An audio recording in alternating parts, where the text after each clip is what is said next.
Hey guys, this time I'm gonna be giving you, I would say it's more of a impressions on Gundam Age and specifically this Master Grade. That being said, I guess I'll dive right into it. So, Gundam Age is the newest anime Gundam series that's been released since Gundam Unicorn. And, well, if you want to count series, technically it was 00, but yeah. Anyway, first it was received as more of a childish show when it was initially announced, but now that it's been out for about 18 weeks now, somewhere around there. That was 22. I forget, but it's been out for a while. They're already in the second generation. This show has proven to me that it is something else, and this model kit is definitely something else, which is what I'll be which is the main focus of all this. You should know, I guess I should say, Gundam Age in general, just go ahead and give it a try. If you don't like it, don't watch it, but overall it's pretty good. Now onto this model kit, which is the important part. I pre-ordered the Gundam Age 1 Master Grade for a while, and it came to me last week. So I had watched reviews on it prior to, like some people who managed to get it before me, and they said it was made, this thing is very posable and the build was very different. Well, I'm here to say that they are not incorrect. They are quite right in what they say. This build was very, very different from, say, Heavy Arms, which was the last kit that I built.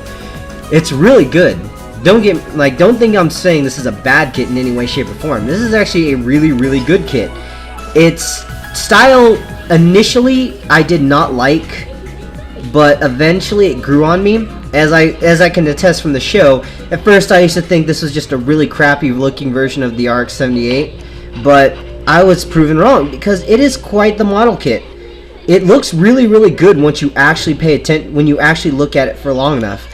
That aside, if you don't like it now, it may grow on you. I don't know, but for me, that's what it did. At first, I hated the race car spoiler. Hated that thing. It was so stupid looking. I mean, what the hell are they trying to do with that? However, it grew on me.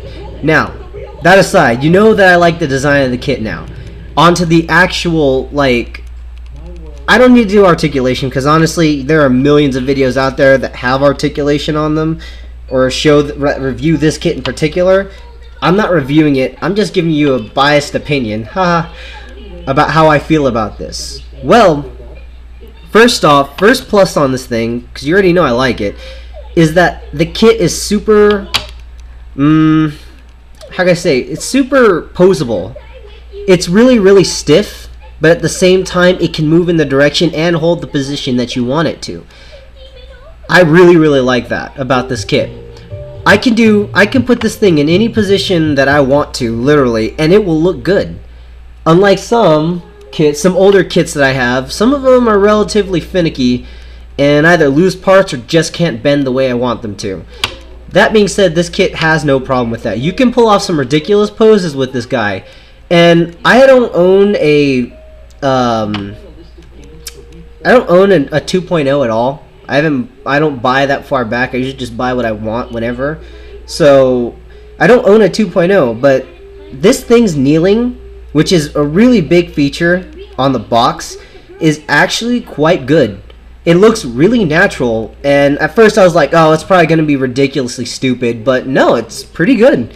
I would recommend, if I didn't buy an action base for this thing, it would be in a kneeling position because it looks that nice. And it'd probably meld well with all the other kits that I have. That aside, it's posable. Got that. The build, like I said, is really, really different.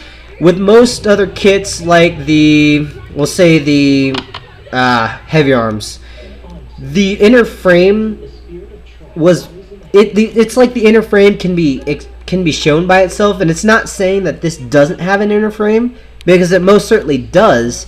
However, it's built differently than it's just different, and I can't quite explain it or put it into words until you actually look at it, until you build it. Once you build it, you understand it's not like every other Master Grade. It's quite different. Well, that enough is a reason I would say the entry price of $47. That's relatively cheap for a Master Grade, which is another reason why I cannot stress that you should get this kit if you're a fan of Gunpla. This is extremely cheap.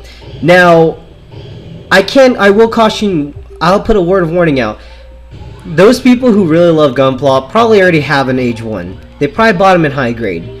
As for me, I started liking the Age 1 a little after they came out with the high grade for it. That being said, I skipped on it because I didn't want to be tired out of this build or this mobile suit prior to me even getting it. So I just held out until the Master Grade. And personally, my opinion, I would say that anyone who's in the States, the United States, should probably wait for the Master Grade of each one, and then even then buy the ones that you want. As for example, I'm not going to buy the Sparrow or the Titus. Probably not. Because I think the Age 1 Normal's fine. I don't really care for the other ones, and I don't feel like spending another $47 on those kits. Instead, I will buy the Age 2 and the Age 3. For sure. That's just the way I planned on doing my purchases. And from the quality of this kit, I can only imagine how well the Age 2 Master Grade will be when it comes out. That aside, I cannot stress how well this kit is. I mean, I've tried to get that's the thing. The fixed hands, as you can see there, fixed post hands, I don't mind them as much, primarily because they're all right. Like, I had no problem with them, although they do fall out easily.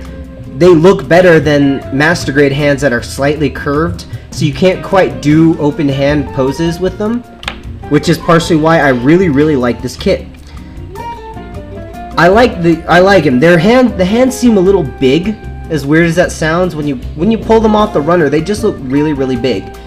And honestly, once you get the whole thing together, it looks fine. But yeah, there is no light up gimmick, and honestly, I don't really care for it because I wouldn't use it anyway after the first time. So I don't really care. That's fine with me. The way they decided to do it, it's fine. The cockpit's interesting. This is the first slide out cockpit that I've had, and yeah, I like it. Well, I want to keep this as short as I can, so I'm gonna say it like this. This kit's great. The kit itself is amazing. People complain about these parts not being black parts, but honestly, I can understand why Bandai put nice stickers, somewhat decent stickers on there. They're not regular foil stickers, but why they decided to do that instead of including black runner, because these are the only two solid black pieces on this entire kit. So they're gonna put one tiny black runner the size of, of this, if not smaller, probably smaller, in the kit box just for that. Why not just put two stickers on there? Not that big a deal. Anyway, I would say get the kit. Get the kit and watch the show. If you don't like it at first, that's fine. I mean, I wouldn't say it's the best show ever, but it's good, and I would highly recommend it. You should watch it and pick up this kit and all the others. Anyway, try to keep this short. You know my opinion. Take it or leave it. Do what you need to do with it. I will see you guys later with another probably dub or review, depending on what comes up. Alright guys, see you later.